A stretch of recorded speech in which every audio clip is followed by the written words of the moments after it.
जम्मू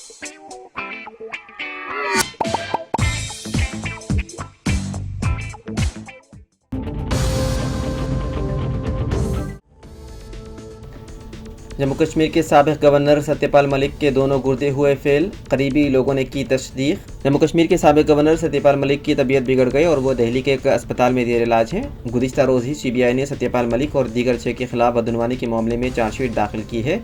ये केस 2200 करोड़ रुपए के केरो हाइड्रो इलेक्ट्रिक प्रोजेक्ट के सिविल वर्क्स के ठेकों में मुबैना बदनवानी से मुताल्लिक है। सत्यपाल मलिक ने इंस्टाग्राम पर पोस्ट करते हुए लिखा, मुझे अपने बहुत से खैरख्वाहों की कॉल्स आ रही हैं जिन्हें मैं उठाने से कासिर हूँ। मेरी हालत इस वक्त बहुत ख़राब है, मैं किसी से बात करने की हालत में नहीं हूँ। मैं 11 मई से राम मनोहर लोहिया अस्पताल में दाखिल हूँ। इन्फेक्शन की शिकायत की वजह से उन्हें अस्पताल में दाखिल कराया गया था। अब हालत बहुत संगीन है और गुज़िश्ता 3 दिनों से गुर्दे का डायलिसिस किया जा रहा है। सत्यपाल मलिक को पेशाब के इन्फेक्शन से मुतालिक संगीन पेचीदगियों में मुब्तला होने के बाद तशवीशनाक हालत में दिल्ली के डॉक्टर राम मनोहर लोहिया अस्पताल में दाखिल कराया गया, जिसकी वजह से अब उनके गुर्दे फेल हो गए हैं। सुप्रीम कोर्ट ने एक अहम फैसले में कहा कि ज़चगी की रुख्सत यानी मैटरनिटी लीव हर खातून का कानूनी व इंसानी हक है और कोई भी इदारा इसे इस हक से महरूम नहीं कर सकता। अदालत ने यह फैसला तमिलनाडु की एक खातून सरकारी मुलाजिम उमा देवी की दरख्वास्त पर सुनाया, जिन्हें उनकी दूसरी शादी से पैदा होने वाले बच्चे के लिए मैटरनिटी लीव देने से इनकार कर दिया गया था। हुकाम ने मौक़िफ़ इख्तियार किया था कि चूँकि उनकी पहली शादी से पहले ही 2 बच्चे मौजूद थे, इसलिए वो रियासती क़वायद के तहत मैटरनिटी लीव की मुस्तहिक़ नहीं है। तमिलनाडु में यह ज़ाब्ता है कि मैटरनिटी सहूलत सिर्फ पहले 2 बच्चों तक महदूद होती है। जस्टिस अभय एस ओका और जस्टिस उज्ज्वल भुयान पर मुश्तमिल बेंच ने कहा कि मैटरनिटी लीव सिर्फ सरकारी पॉलिसी नहीं बल्कि ख़वातीन की तौलीदी हुकूक का लाजमी हिस्सा है। खातून मुलाजिम को इसका इनकार बुनियादी इंसानी हक़ की खिलाफ वर्जी के मुतरादिफ है। जुमे के रोज आंध्र प्रदेश के विशाखापट्टनम स्टील प्लांट में जबरदस्त आग लग गई। ये वाकया प्लांट के SMS2 सेक्शन में पेश आया। आग लगने के बाद आसपास मौजूद कारकुनों में खौफ व हरास फैल गया।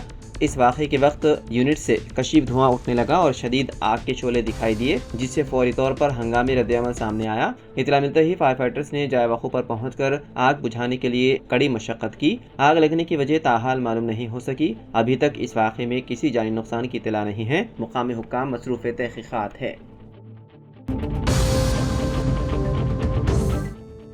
रियासत कर्नाटक के ज़िले हावेरी में गुज़िश्ता साल एक खातून के साथ पेश आए इज्तिमाई तौर पर इस्मत रेज़ी के वाक़े ने रियासत भर में सनसनी मचा दी। इस वाक़े में मुलव्विस मुलज़िमीन को हाल ही में अदालत से ज़मानत मिलने के बाद वो जेल से बाहर आकर जीत का जश्न मनाते हुए रैली निकालते नजर आए। ये वीडियो सोशल मीडिया पर वायरल हो गया, जिस पर अवाम में शदीद गम व गुस्से की लहर पाई जाती है। ये वाक़या हावेरी ज़िले के आके अलूरो कस्बे में पेश आया था। मुलज़िमीन के करीबी दोस्तों ने उनके जेल से बाहर आने पर मुलज़िमीन का पुरतपाक इस्तक़बाल किया। वीडियो में देखा जा सकता है कि मुलज़िमीन तेज़ रफ्तार गाड़ियों और बाइक्स पर सवार होकर शोर मचाते हुए जुलूस की शक्ल में सड़कों पर निकल आए और जश्न मनाया। इस मंजर को देखकर सोशल मीडिया सारिफीन में सख्त नाराजगी देखी जा रही है और अवाम पुलिस से फौरी कार्रवाई का मुतालबा कर रहे हैं। आपको बता दें कि ये केस जनवरी साल 2024 का है, जब एक खातून ने पुलिस में शिकायत दर्ज करवाई थी कि कुछ अफराद ने उसके साथ इज्तिमाई ज़्यादती की। मुतासरा खातून के मुताबिक वो हनागल इलाके के एक होटल में अपने दोस्त के साथ ठहरी हुई थी कि अचानक चंद अफराद जबरदस्ती उनके कमरे में घुस आए और उसे करीबी जंगल में ले जाकर ज्यादती का निशाना बनाया। तहकीकात के बाद पुलिस ने 7 मुलजिमान समेत जुमला 19 अफराद को गिरफ्तार किया था। मुतासरा खातून ने इब्तिदाई शिनाख्त के दौरान मुलजिमीन को पहचान लिया था, लेकिन अदालती कार्रवाई के दौरान उन्हें शिनाख्त करने में मुश्किल पेश आई, जिसके नतीजे में 12 अफराद को तकरीबन 10 माह कबल जमानत पर रिहा कर दिया गया था और हाल ही में दीगर 7 मुलजिमीन को भी जमानत पर रिहाई हासिल हो गई। उनकी रिहाई पर मनाए गए जश्न का वीडियो सोशल मीडिया पर वायरल हो गया।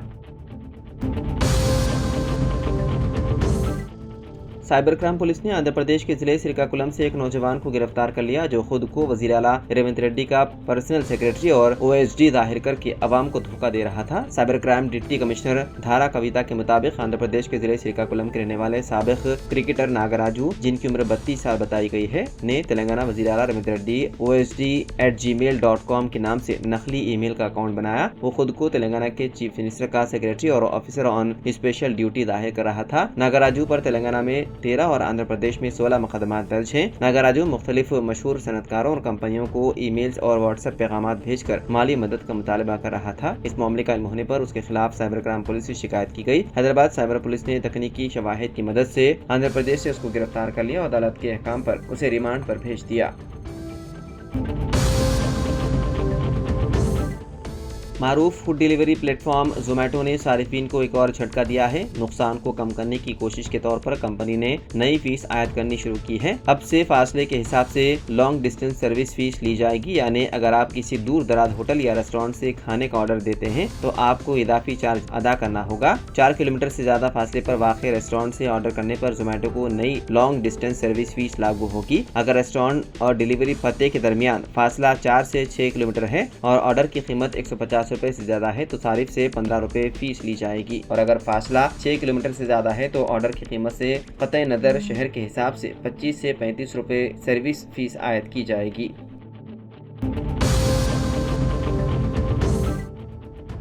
इंदौर के कार्टूनिस्ट हेमंत मालविया एक कार्टून के सबब मुश्किल में फंस गए हैं। उन्होंने हाल ही में वज़ीर-ए-आज़म नरेंद्र मोदी और आरएसएस से मुतालिक एक कार्टून बनाकर अपने फेसबुक अकाउंट पर पोस्ट किया, जिस पर तनाज़ा खड़ा हो गया। इस कार्टून की बुनियाद पर उनके खिलाफ पुलिस में शिकायत दर्ज करवाई गई। मालविया पर इल्जाम है कि उन्होंने कार्टून के जरिए संघ की छवि को नुकसान पहुँचाने की कोशिश की। दर हकीकत विनय जोशी नामे एक सीनियर वकील और आरएसएस कारकुन ने पुलिस स्टेशन इंदौर में शिकायत दर्ज करवाई। शिकायत में कहा गया है कि हेमंत मालविया ने फेसबुक पर कुछ ऐसे पोस्ट किए हैं जो निहायत ही काबिल एतराज़ हैं। इल्जाम है कि उन्होंने वज़ीर-ए-आज़म मोदी और आरएसएस के खिलाफ काबिल एतराज़ कार्टून बनाए जो संघ की साख को मजरूह करने की कोशिश है। तेलंगाना आंध्र प्रदेश में बम धमाकों की साजिश के इल्जाम में गिरफ्तार 2 नौजवानों को आंध्र प्रदेश की विजयनगरम अदालत ने 1 हफ्ते के लिए पुलिस रिमांड की इजाजत दे दी। मीडिया रिपोर्ट्स के मुताबिक पुलिस ने इस मुकदमे में सिराज और समीर को गिरफ्तार किया था और उनसे तफ्तीश के लिए अदालत से 10 दिन की पुलिस कस्टडी की दरख्वास्त की थी। अदालत ने दोनों की जानिब से दलाइल सुनने के बाद विजयनगरम जिले फर्स्ट क्लास मजिस्ट्रेट ने फैसला सुनाते हुए 1 हफ्ते के लिए पुलिस तहवील में लेने की इजाजत दी है। All India confederation of SC, ST, OBC and minorities organisation Telangana state unit के सदर के महेश्वर राज ने तजवीज़ पेश की है कि मुल्क में वक्फ तरमीमी कानून साल 2025 पर अमलावरी रोकने के लिए हैदराबाद के रुकन पार्लियामेंट असदुद्दीन ओवैसी को पार्लियामेंट की रुकनीत से इस्तीफा दे देना चाहिए। हैदराबाद में मुस्लिम पर्सनल लॉ बोर्ड की जानिब से मुनक़िदा राउंड टेबल इजलास से खिताब करते हुए महेश्वर राज ने कहा कि पार्लियामेंट में बिल पर मुबाहिस के दौरान असदुद्दीन ओवैसी ने बिल की कॉपी को फाड़ते हुए अपनी नाराजगी और मुखालिफत का इजहार किया था। क्या ही बेहतर होता कि वो बिल की कॉपी फाड़ने के साथ साथ इस्तीफे का मकतूब भी हवाले करते, जिससे मुल्क में एक हंगामा और तूफान बर्पा होता। उन्होंने कहा कि लोकसभा में 26 मुस्लिम अरकान हैं और उन्हें इस्तीफा देने के लिए पार्टी से इजाजत लेनी पड़ती है, जबकि असद ओवैसी खुद पार्टी सदर हैं और वो अपने तौर पर इस्तीफे का फैसला खुद कर सकते हैं। उन्होंने कहा कि अगर असद ओवैसी इस्तीफा देते हैं तो अवाम उन्हें मजीद 1 लाख वोटों की अक्सरियत से मुंतखब करेंगे। मैं खुद भी असद ओवैसी का वोटर हूँ। महेश्वर राज ने कहा कि असद ओवैसी के इस्तीफे से वक्फ बिल को रोकने में कामयाबी मिल सकती है और वो दुनिया भर में हीरो बनकर उभरेंगे।